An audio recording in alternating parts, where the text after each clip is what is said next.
tal? Muy buenas noches, bienvenidos. Colombia tiene 12 millones de jóvenes aptos para votar. Esto significa que si todos lo hicieran, podrían elegir al nuevo presidente de los colombianos, pero muchos de los jóvenes, muchos de ellos sienten que a veces no son escuchados y que por el contrario los critican por su aparente indiferencia con los grandes problemas y retos del país. Hoy Noticias Caracol les da voz y los hace parte de este crucial debate presidencial, además con un novedoso formato televisivo. Aquí los que preguntan son ellos, los jóvenes, y los que responden son los candidatos, sin trabas, pero eso sí, ojo, sometidos a unas reglas claras que son la preparación y el respeto. Pero muchos de ustedes seguramente se están preguntando, pero ¿cómo llegaron esos jóvenes allá? ¿Qué hicieron? En el siguiente informe se los explicamos. Fueron más de 100 los preseleccionados de varias universidades y de organizaciones sociales en todo el país. Después de pasar varios filtros, para la selección final a la que fueron convocados 40 jóvenes, se aplicó un test de coordenadas políticas que garantizara la diversidad de pensamiento desde todas las orillas ideológicas. Se determinó además que no hicieran parte de ninguna campaña presidencial. Así fue como se seleccionaron los 20 conversadores. Entre ellos hay profesionales, desempleados, trabajadores independientes, estudiantes universitarios, técnicos, tecnólogos, líderes comunales, representantes de minorías, víctimas de la violencia y hasta youtubers. Dada la gran responsabilidad y oportunidad de conversar con los candidatos, fueron asesorados en áreas de comunicación, debate y argumentación. A través de los medios digitales se habilitó una plataforma para que los jóvenes de las distintas regiones del país tuvieran la oportunidad de preguntar. Así comienza el país de los jóvenes en Colombia Decide, la gran conversación con los candidatos presidenciales del 2018. Encuentro cara a cara con los jóvenes y con los candidatos. Pues precisamente conozcamos a los protagonistas de esta noche, los jóvenes. Vamos a empezar con Angie Caicedo, quien es politóloga, pertenece a una fundación que trabaja por el empoderamiento político y además apropiación del territorio. Angie, bienvenida. Sí, Juan Diego, muchas gracias. ¿De dónde viene? De Bogotá. De Bogotá. ¿Sus padres son de qué parte de Colombia? Pues la familia por parte de mamá viene del Huila y de Antioquia. Ah, qué bueno. Pues sí, bienvenida, vale. ¿no? Hoy Gracias. va a poder preguntarle lo que quiera al candidato de esta noche. También está con nosotros Karen Bermúdez. Nació en Soacha, pero sus padres son de Tumaco y Buenaventura. Y hay una cosa que me llama muchísimo la atención, Karen. Es música. Artista, bienvenida. Muchas gracias. Además, música tradicional del Pacífico, Sí, ¿no? señor. Hecha en Soacha. Hecha en Soacha, exacto. Una población que, por cierto, tiene muchísimos problemas, ¿no? Sociales, económicos. Bueno, vamos a preguntarle de eso al candidato de esta noche, pero de Villavicencio, en el departamento del Meta, víctima del conflicto armado, viene con nosotros Nicolás Velandia. Él está estudiando Derecho, ¿no? Sí, sí, señor. ¿Cómo están? Bienvenido, buenas Nicolás. noches. ¿Cuánto le falta por graduarse? Ya 2 semestres. 2 Si semestres, se dan sí. bien las cosas. Y por fin, ¿no? Y por fin, no es fácil, no es fácil. Lo sé. Bienvenido. ¿De qué gracias. parte de Colombia? Villavicencio. De Villavicencio. ¿Y sus papás? ¿De dónde? Villavicencio y Restrepo Meta también. Restrepo Meta. Sí, señor. Qué bueno. Bueno, pues hoy, por supuesto, vamos a tener este cara a cara con el candidato, el doctor Fajardo, con quien ya vamos a empezar a dialogar, pero también está con nosotros Laura, iba a decir el segundo nombre, yo sé que no quería, Laura Catalina también. Laura Catalina, quien nos acompaña esta noche, por supuesto también para ser parte de toda esta conversación. Ella hace parte del grupo de investigación sobre relaciones internacionales y asuntos globales, ¿no? De la Universidad Nacional de De Colombia. la universidad pública, además. Qué bueno tenerla aquí en esta oportunidad. Es un placer y claro, también está con nosotros el candidato con el que van a poder dialogar los jóvenes, es el doctor Sergio Fajardo. Bienvenido, qué gusto tenerlo. El gusto es mío, contento de estar acá con ustedes. Bueno, vamos a pasar un buen rato. Vamos a pasar un buen rato, además porque usted tiene feeling con los jóvenes, ¿o no? ¿Cierto? Un espíritu joven. Sí. Pues, por supuesto, vamos a comenzar a preguntarle y de una entramos en materia. Angie, ahí lo tiene. Hola, buenas noches. Hola, Angie. Bueno, qué bien tenerlo acá. Muchas Yo gracias. tengo una pregunta que creo que nos incumbe a todos los jóvenes y también es un problema que tenemos. Y tiene que ver con la tercerización del trabajo, o pues hago referencia a el contrato por prestación de servicios, que muchas veces es como el único mecanismo por el cual te emplean recién graduado y además el empleador no te asegura que cumpla con todos los términos del contrato. Teniendo en cuenta esto, yo quisiera preguntarle a usted si como presidente va a impulsar alguna medida que regule realmente este modo de contratación.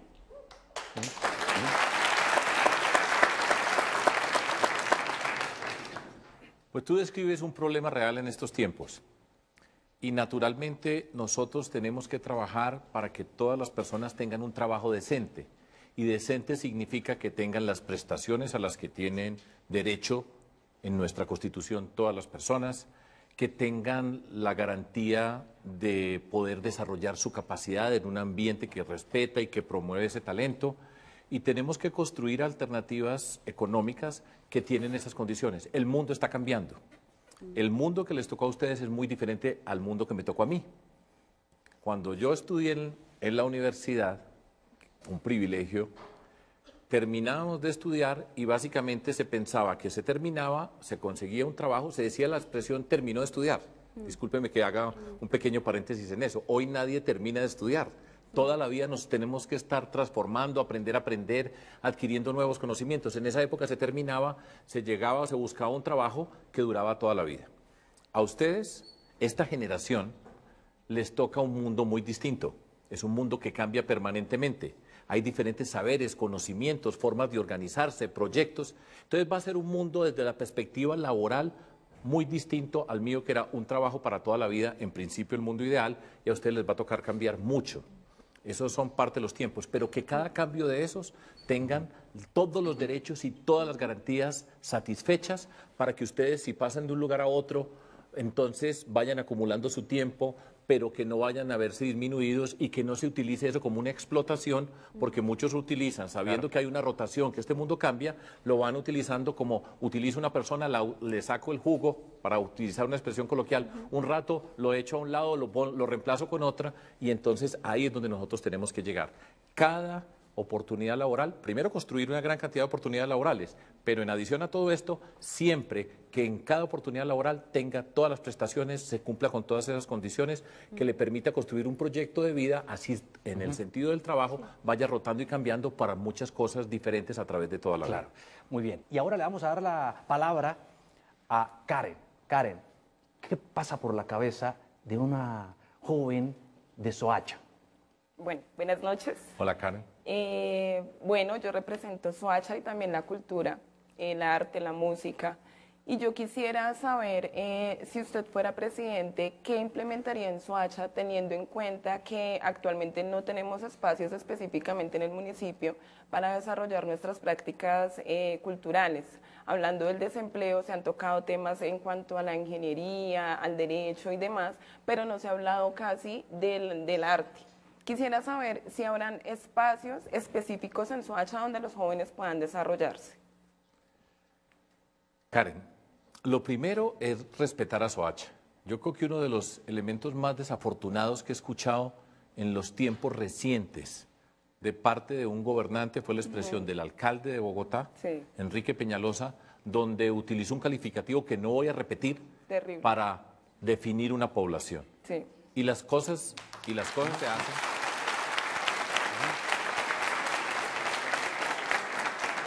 Y las acciones se hacen empezando por respetar. Ahora, como proyecto de país, recuerden que yo soy el presidente de Colombia, nosotros tenemos unas políticas que tienen implementación regional o municipal. Dentro de nuestro proyecto de cultura, del proyecto de desarrollo que nosotros proponemos al país, hay una parte que tiene que ver con cada municipio, cómo vamos a desarrollar los proyectos culturales, pero siempre con responsabilidad de los gobernantes en los municipios y en los departamentos. Yo fui alcalde y fui gobernador, fui alcalde de Medellín y gobernador de Antioquia. y le apostamos a la cultura con toda la fuerza. Sí. Pero es necesario que la intervención del presidente no es que el presidente manda para acá, sino cuál es la responsabilidad de la alcaldía, de la gobernación, para que lo construyamos de manera conjunta. Nosotros vamos a hacer unas convocatorias para invitar a los municipios a que participen en la construcción de espacios para la cultura y para el desarrollo de jóvenes, para la creación. Sí. Nosotros lo hacemos por una convocatoria pública. Cada municipio tiene que participar, si quiere participar.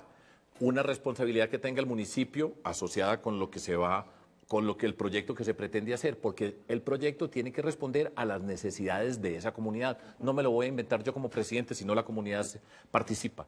La comunidad prepara el proyecto, trabajan con la alcaldía, con las diferentes fuerzas, y nosotros hacemos una convocatoria pública para escoger a esas comunidades donde hay un proyecto establecido y que le están apostando al desarrollo de las artes y la cultura. Esa es una manera transparente de asignar recursos. Colombia tiene cerca de 1.100 municipios y estamos convocando y que haya responsabilidades, repito, del municipio, del gobierno departamental, y nos juntamos para hacerlo. Y ustedes participan en su municipio definiendo cuáles son las áreas, cuáles son los espacios, a qué le quieren apostar. Esa es una forma de apoyar la cultura, de crear los espacios, y es la que yo he hecho y funciona muy bien. Sí, nos queda claro, ¿Sí? ¿Está bien? La propuesta del candidato Fajardo frente al tema de la cultura y los jóvenes.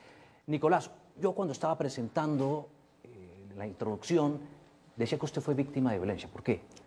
Sí, señor, cuando tenía 10 años mataron a mi padre y pues, no sé, ha sido un proceso, digamos, complicado, de poco reconocimiento y poca ayuda, diría yo. ¿Y qué quiere preguntarle, candidato? Doctor Fajardo, primero agradecerle por venir a esta conversación, a este espacio, y pues que los estudiantes estamos acá presentes, los jóvenes, para que se solucionen nuestras preguntas y busquemos nosotros también un mejor país. Usted estaba hablando de la responsabilidad de alcaldías, gobernaciones. Entonces quería, digamos, haciendo un marco histórico primero, por así decirlo, se habló primero de la alcaldía de Medellín, ¿cierto? Después gobernación de Antioquia, y que ahorita con aspiraciones presidenciales. En esa fase, por así decirlo, primero usted tuvo una transición de las autodefensas, que en Antioquia, digamos, fue un tema grande. Sí, pasamos ahorita... En Medellín, incluso, claro, era el alcalde. Pasamos digamos, a la gobernación de Antioquia, y en eso hace parte usted, o directa o indirectamente queda involucrado en la negociación que se hace con las FARC, ¿sí? Por ser un gobernador. Mi pregunta es, cuando se dio la transición de las autodefensas, como le decía usted que Medellín incidió mucho, ahorita tenemos presencia de muchísimas BACRIM, muchísimas bandas criminales que están surgiendo, y la inseguridad en el país está surgiendo cada vez más. Estamos en un proceso con la guerrilla de las FARC en el cual no sabemos si verdaderamente van a entrar a la vida social y civil, por así decirlo, o si tal vez van a reincidir, como podrían ser, no sé, las disidencias que ya están. Y queda el ELN como un grupo guerrillero con el cual se entraría a negociar o entablar una relación para mirar cuál va a ser el futuro del país. Yo, Nicolás Velandia, no tengo muy claro cuál es la posición del candidato Fajardo frente a estos grupos, por llamarlos así, y si va a ser suave o va a ser fuerte, como ya lo hemos visto que tal vez con las autodefensas no fue, con la guerrilla es incierto, y cómo va a ser usted con el ELN.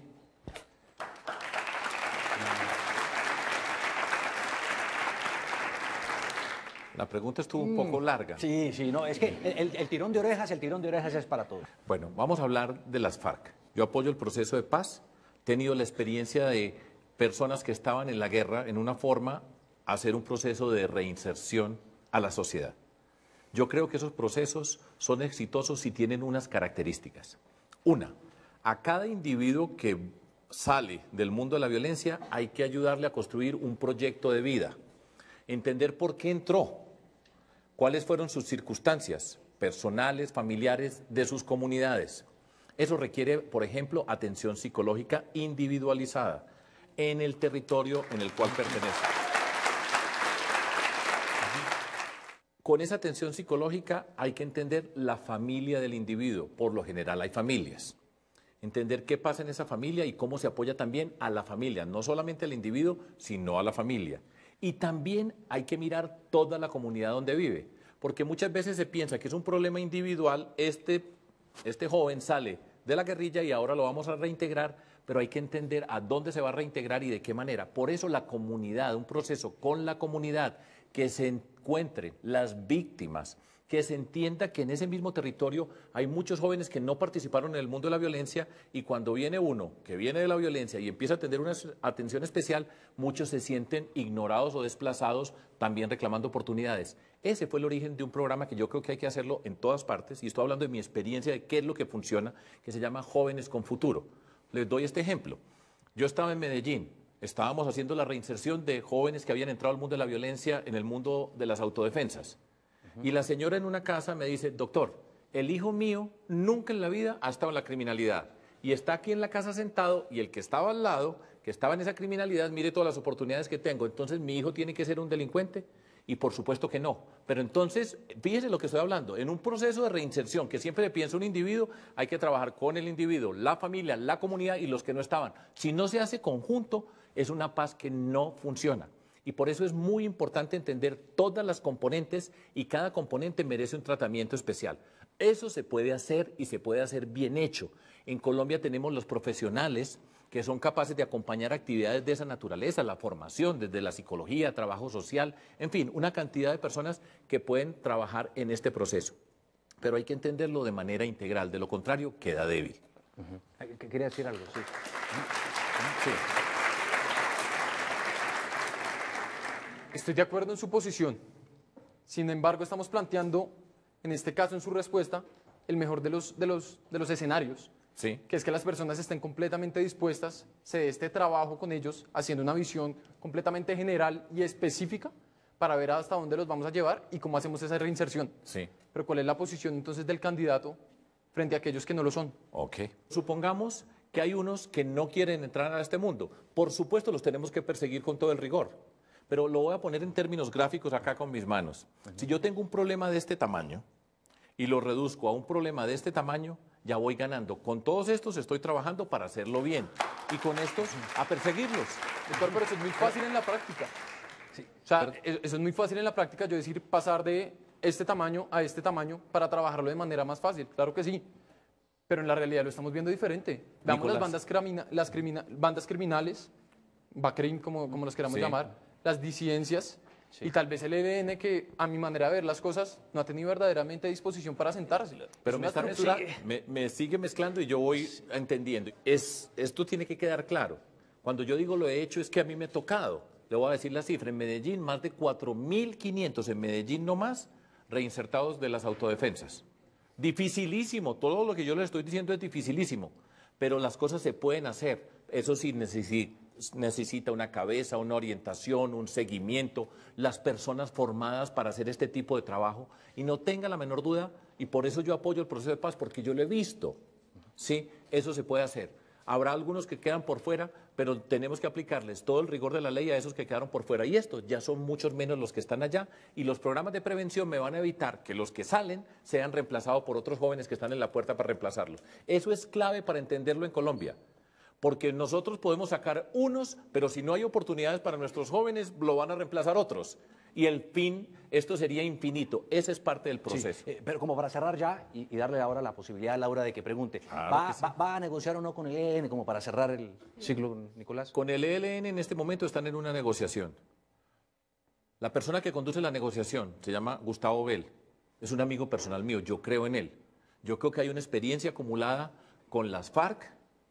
Hay que entender la naturaleza del ELN y yo espero a que lleguen a un proceso o a un punto donde sea en serio. Hasta el momento el ELN no ha sido serio y nosotros no podemos bajar la guardia un solo segundo con la fuerza pública para perseguirlos, pero abramos la puerta para esa negociación y si la hacemos bien, que se puede, siendo difícil. La puerta abierta y severos con estas bandas criminales, claro con estos que sí. grupos guerrilleros.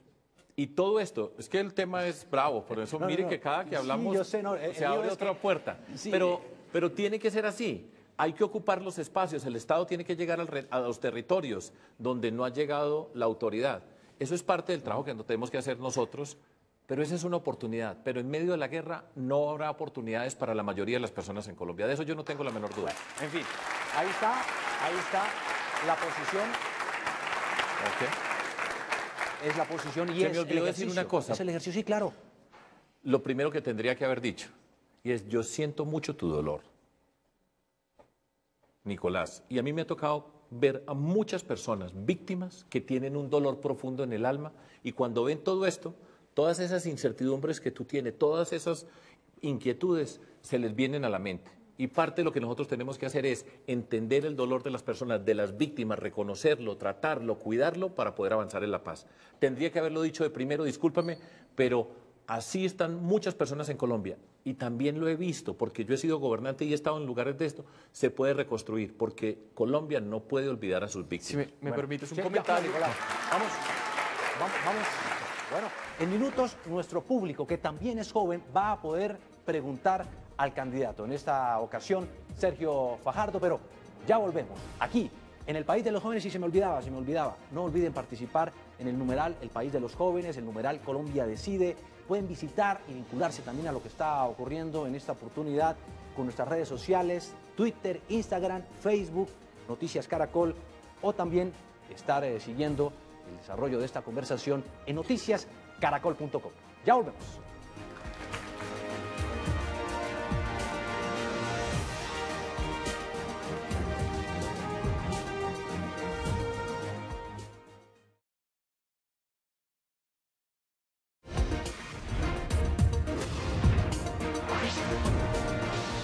Seguimos en el País de los Jóvenes y nuestro público, claro, también es joven. Está hablando con nosotros el candidato Sergio Fajardo. Ellos ya, pues por supuesto, están que se hablan. A ver, Laura. Exacto, sí, Laura. Porque además estaba que se hablaba, Laura. A ver. Le agradezco la presencia aquí en este escenario. Le agradezco también a los jóvenes que están. Mi pregunta está relacionada con la Comisión del Gasto Público. Creo que es importante que nosotros nos planteemos, yo sé que usted está trabajando en un proyecto de política transparente, sí, pero sin embargo necesitamos el gasto público para llevar a cabo todas las políticas que se necesitan implantar en este país. En la Comisión del Gasto Público se dice que tenemos que reducirlo, se dice que tenemos que redireccionar también los subsidios. Y de igual forma que tenemos que evaluar las políticas en términos de, ¿cómo decirlo?, de la efectividad y de la eficiencia. Yo le quiero preguntar, si no vamos a tener el suficiente gasto público, ¿de dónde va a salir el dinero para poder llevar a cabo todo el proyecto político que usted tiene? Laura, eso me da una oportunidad para explicar algo muy importante para nosotros en Colombia, y se llama la lucha contra la corrupción. Si nosotros en Colombia no luchamos contra la corrupción, tengan la certeza de que en los bolsillos de los corruptos están las oportunidades de la gente que nosotros tenemos que atender en una sociedad como la nuestra, que es desigual y que muchas personas no tienen oportunidades. No tengan la menor duda, no se dejen engañar. La corrupción entra al poder a través de las campañas políticas. Los que pagan para llegar, llegan a robar.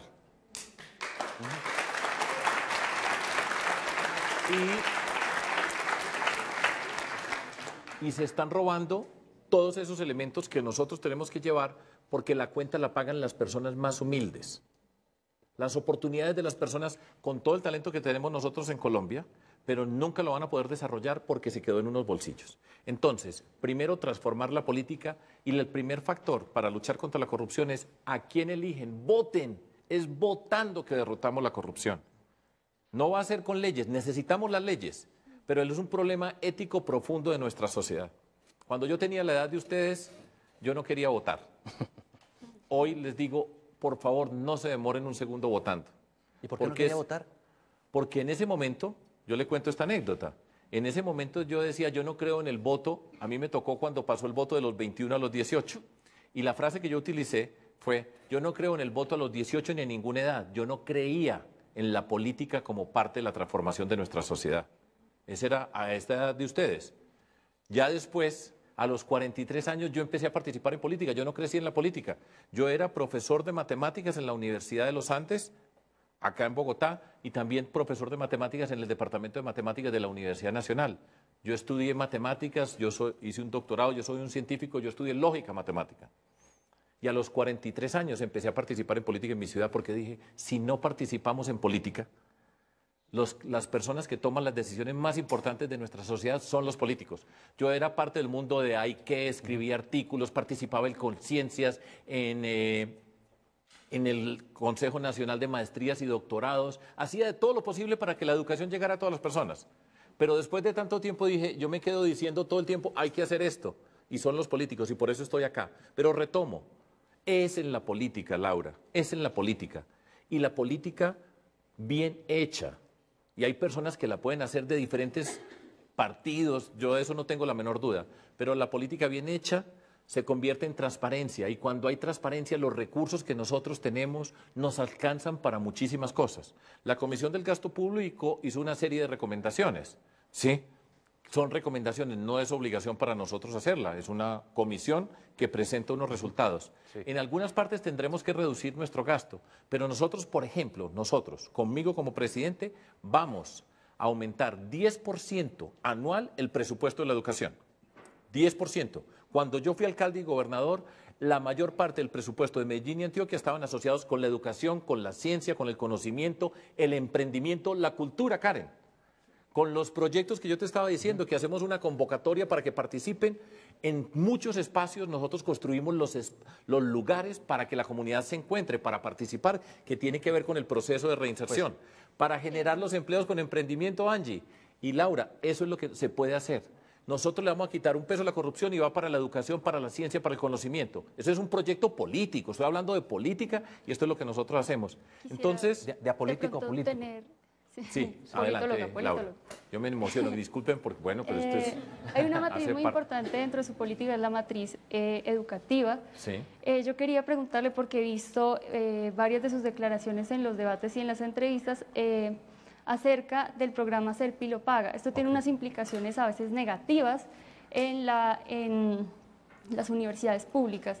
Yo quiero saber, ¿usted qué piensa al respecto? Gracias, Laura, porque es una buena oportunidad para explicarlo. El programa Ser Pilo Paga no va a continuar. Vamos a terminar. Las personas que están... Se lo advertí. Pero es natural y es una inquietud natural, válida. Yo sé. Y yo les voy a explicar por qué. No es por congraciarme o algo, sino porque yo le voy a presentar una política pública. Entonces, quienes están van a terminar, por supuesto, con todas las garantías. El programa Ser Pilo Paga, que ya dije que no va a continuar, nosotros vamos a hacer otro programa de reconocimiento de talentos en nuestro país.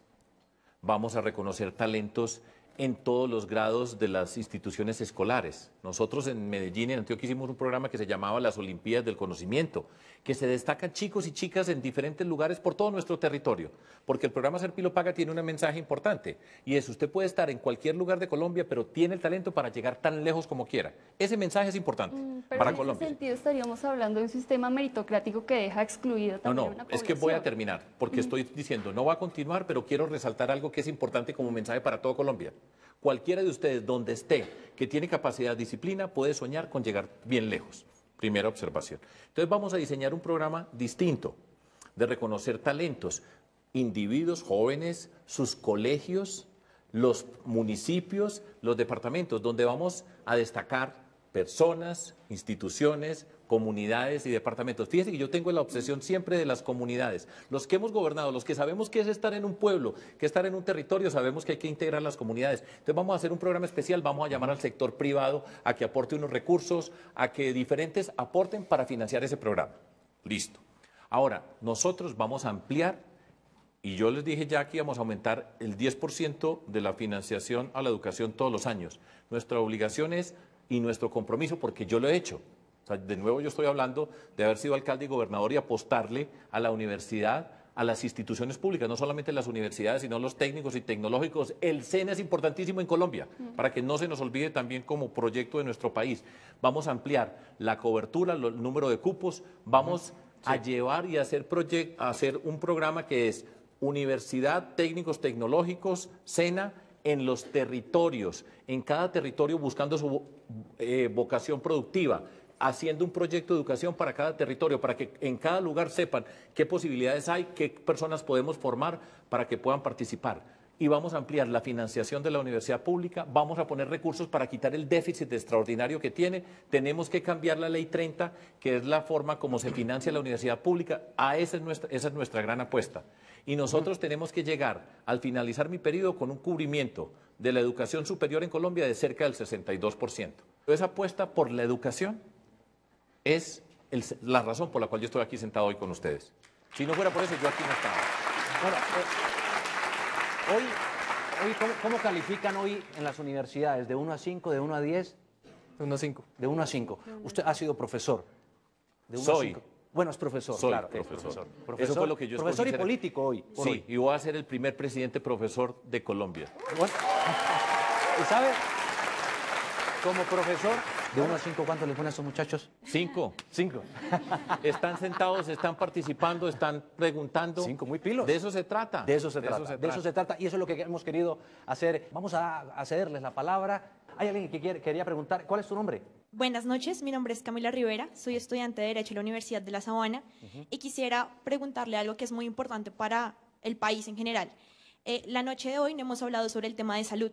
Me gustaría saber cuáles son sus propuestas directas y la forma de implementarlas, no solamente en las ciudades donde hay un gran tema de corrupción dentro de las entidades de salud, sino también en las zonas del país donde no llega el servicio de salud y es importante y es un derecho fundamental de todos los ciudadanos de la nación.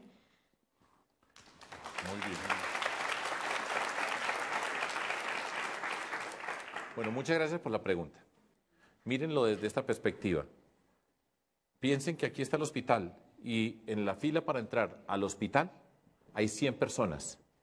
De esas 100 personas, 80 no tendrían que estar en esa fila si hiciéramos salud pública, que significa prevenir y promover vidas saludables, para explicarlo de la manera más sencilla. Y eso tiene que ver con llegar a todos los territorios con las cuestiones más elementales para tener una vida sencilla. Tú misma lo dijiste, una vida saludable. Y es que tengan acueducto, alcantarillado, los elementos mínimos para poder construir un cuerpo sano y poder vivir una vida sana y desarrollar sus capacidades. Pero esas personas que están allí para entrar al hospital tienen que tener una cita, tienen que tener una autorización y aparece una de las expresiones que hoy tiene la imagen más negativa de Colombia, que se llaman las EPS. Y entonces tenemos EPS que funcionan bien y unas que funcionan muy mal. Entonces nosotros, de las que funcionan bien, entenderlas, fortalecerlas, reconocer sus prácticas, y las que funcionan mal, las tenemos que cerrar de una vez por todas y entender cómo va a llegar el Estado a ocupar esos espacios. Nosotros inmediatamente tenemos que hacer un programa que es cero demora para las citas. Uno puede empezar a clasificar, y si se hace bien se puede hacer de manera práctica las diferentes enfermedades, los tipos de problemas de salud que puedan tener las personas, y diseñar un programa que en muy pocos meses cualquier persona que necesita atención la tiene inmediatamente, y no está ese paseo de la muerte que tantas veces se ha descrito, de personas que tratando de tener una cita para ser atendidas no pueden. Eso se puede hacer. Les voy a decir una nueva. Dentro de todas estas cosas, tenemos que fortalecer la industria farmacéutica nacional, integrada con nuestras universidades y con nuestra investigación que tenemos en Colombia, porque uno de los costos más altos en todo el sistema de salud, el primero del costo más alto es la corrupción. Tú ya lo señalaste, por eso no lo dije, pero tengo que repetirlo. La corrupción es el costo más alto que pagamos nosotros en Colombia, pero es el costo de los medicamentos. Y nosotros tenemos que rebajar esos costos. De hecho, el Ministerio de Salud ha avanzado bastante en enfrentar a una cantidad de intereses económicos que nos cobran unos precios exorbitantes por los medicamentos, pero nosotros podemos fortalecer la industria farmacéutica nacional para producir medicamentos con menor costo y con nuestra investigación, porque nosotros en el mundo de la salud tenemos una gran riqueza. Colombia tiene una gran riqueza en el mundo académico de la ciencia asociada con las ciencias de la salud. Y eso hace parte de lo que nosotros tenemos que hacer, y va a ser mejoría para todos nosotros en Colombia. Añado otra componente. Otra. Le faltan muchos. No, bueno, pero solamente, añado una que es bien importante, y tiene que ver con la telemedicina. Yo recuerdo muy bien, estando en Puerto Nare, Antioquia, cerca del río Magdalena, en el Magdalena Medio, cuando yo llego al hospital, que estaba bien cuidado, con el alcalde de ese municipio. Y recuerdo muy bien llegando al hospital y viendo cómo interactuaban por medio de la telemedicina con expertos que había en diferentes partes del país. Eso con un buen desarrollo digital funciona bastante bien y podemos introducir la tecnología digital como parte de un proceso de tener una mejor salud. Son varias actividades las que nosotros podemos hacer para mejorar sensiblemente la salud. Yo espero haber satisfecho tu inquietud y él tiene afán siempre. En televisión El Tiempo, usted Sí. sabe. Pero estamos con jóvenes, estamos Sí, conversando, yo este sé, es lo otro estamos- formato. Sí, lo estamos haciendo. Vamos a cederle ahora la palabra a... ¿Cuál es su nombre? Buenas noches, mi nombre es Nicolás Correa, soy politólogo internacionalista de la Universidad Rosario. Quiero agradecer al canal Caracol por darnos este espacio a los jóvenes. Doctor Fajardo, mi pregunta va orientada hacia las relaciones exteriores de Colombia. Bajo su presidencia, ¿cuál sería el rol que desempeñaría Colombia frente a los desafíos que se pueden ver en la región? Y si tiene tiempo, ¿cómo sería frente a los desafíos que existen en el mundo? Le agradezco mucho. Muchas gracias. Nicolás, lo voy a concentrar con Venezuela para que entremos Lo que usted directamente desee. al problema de relaciones internacionales más grande que tiene Colombia y que tiene América Latina, y que lo estamos viendo en vivo y en directo. Y tiene que ver con esto. Primero, nosotros, Colombia, tiene que denunciar la destrucción de la democracia en Venezuela con la dictadura del siglo XXI, que es lo que está ocurriendo allí. Y hay que ser parte de los organismos multilaterales. No es Colombia sola diciendo cosas, sino dentro de los diferentes organismos multilaterales, haciendo parte de ellos, denunciando lo que está ocurriendo y que de hecho ha propiciado una situación humana impresionante, y es personas que están saliendo de Venezuela porque tienen una cantidad de necesidades que en su país no les dan. En Venezuela se ha destruido pues la riqueza de la democracia económica, social y política. Colombia tiene que ser parte de esos organismos multilaterales para hacerlo explícito y presentarlo al mundo. Igualmente nosotros tenemos, y es nuestra obligación ética como país, ser solidarios con los venezolanos. Ustedes son muy jóvenes, pero en la historia de Colombia, muy buen número de personas de Colombia fueron a Venezuela, millones, a buscar oportunidades allá, porque Venezuela ha sido un país tradicionalmente rico y mucho más rico que nosotros en Colombia. Y muchas personas fueron a Venezuela y enviaron recursos para sus familias acá.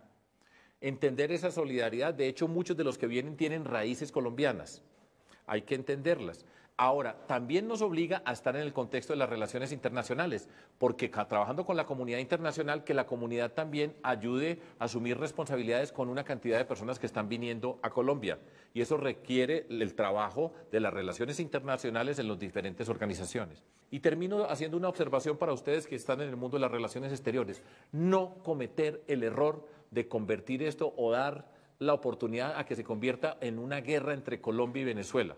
No caer en la tentación de convertirlo. Bueno, pues Y siempre insistir en las vías diplomáticas. La diplomacia en los momentos difíciles, cuando pasan estas confrontaciones tan extraordinarias o hay esas dificultades, la diplomacia precisamente ahí es donde funciona, se buscan canales, se buscan mediadores, en fin, eso hace parte del mundo de la diplomacia, y Colombia tiene que insistir en ese terreno. Bueno, pues por supuesto estamos a esta hora conversando los jóvenes con el candidato a la presidencia de la República, Sergio Fajardo, pero también nos han enviado preguntas desde zonas muy apartadas a través de la convocatoria que hemos hecho con nuestros medios digitales. Pero eso lo vamos a tener en breve, después de esta pausa comercial.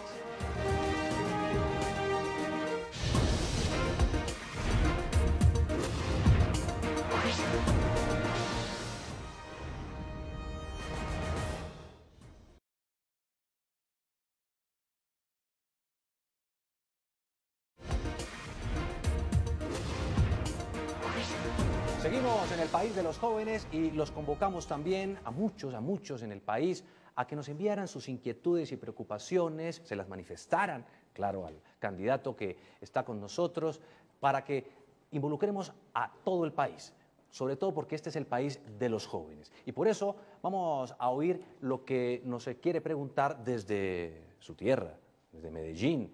Nos ha enviado esta pregunta Giovanni Areiza, quien nos envió esta inquietud porque es un politólogo, investigador y además docente, como usted, de 28 años. Escuchémoslo. Yo no tengo 28, pero... Bueno, sí. Pero bueno. No somos millennials, pero bueno, a ver si. Mi pregunta es, ¿cómo se va a tratar en estos 4 años el asunto relacionado con el cannabis en Colombia? Teniendo en cuenta 2 elementos principales para el debate. El primero de ellos es la existencia de una reglamentación a partir del decreto 613 de abril de 2017 en el que se regula el acceso seguro e informado al cannabis medicinal y con fines científicos en Colombia, el cual permite construir una importante alternativa y un nuevo renglón en la economía nacional e internacional. Y en segundo lugar, ¿cómo se va a tratar el asunto relacionado con la existencia de la dosis mínima en Colombia? Está clarísimo.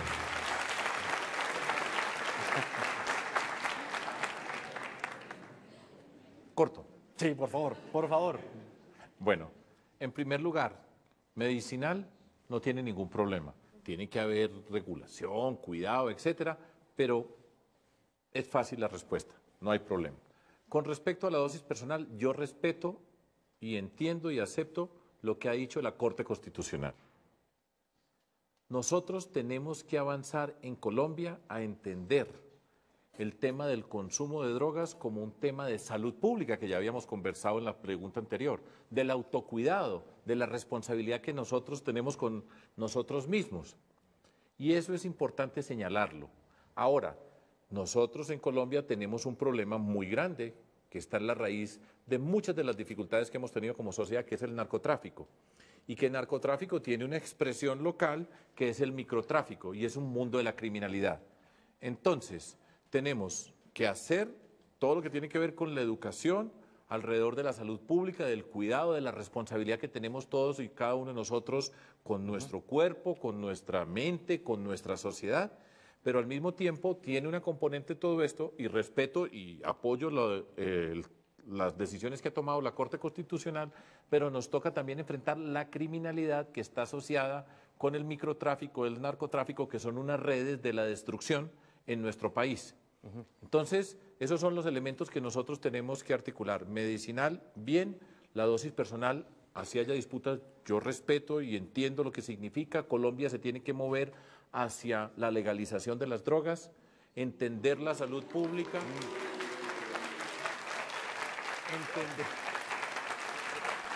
Entender el tema de salud pública, pero no olvidar que estamos en Colombia, que tenemos que enfrentar el narcotráfico y el microtráfico, que es el mundo de la criminalidad. Están divididos, aplausos y abucheos, ¿no? Las opiniones aquí en el público frente a esa respuesta, candidato.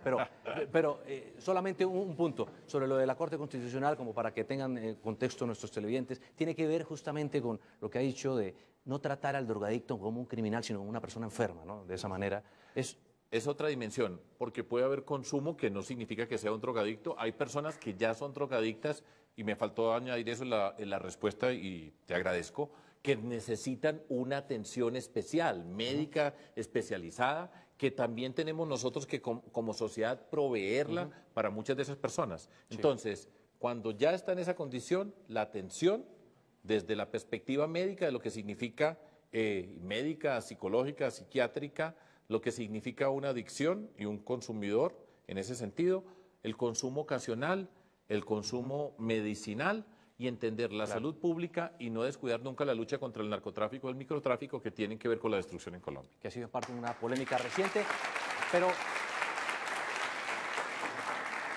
vamos a oír ahora otra pregunta que viene desde una región donde ocurrió algo que nos ha dolido muchísimo, sobre todo por nuestro ecosistema, por nuestro medio ambiente, desde Barrancabermeja.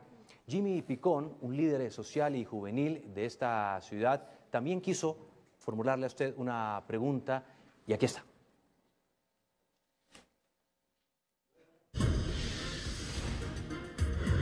Colombia ha basado gran parte de su desarrollo nacional en la economía extractiva petrolera, minera y energética. Aunque no ha logrado industrializarse completamente, ha generado grandes impactos sociales y ambientales. Usted, como presidente, ¿qué haría para darle valor agregado a los commodities del país, diversificar la economía y transformar un campo con progreso, y posicionar a Colombia dentro del mercado internacional, no dejando de lado y siendo responsables con el medio ambiente?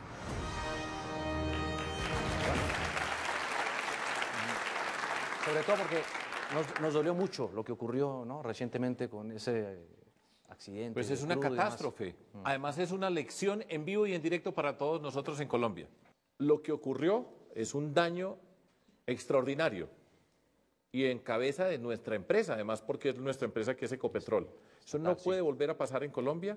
Voy a utilizar esta oportunidad para señalar 7 proyectos estratégicos que nosotros tenemos para el país dentro de nuestra propuesta de desarrollo económico, productivo y desarrollo del conocimiento y de la educación. Son 7 áreas que nosotros hemos señalado para incorporarlas y convertirlas en ejes del desarrollo de nuestro país desde la perspectiva de la educación, de la ciencia, de la tecnología, de la innovación, del emprendimiento y de la cultura. 7 áreas. Son las siguientes, que tienen que ver con la pregunta de Picón desde Barranca Bermeja. 1, la biotecnología. Sí. Todo esto tiene nuestra riqueza ambiental como condición.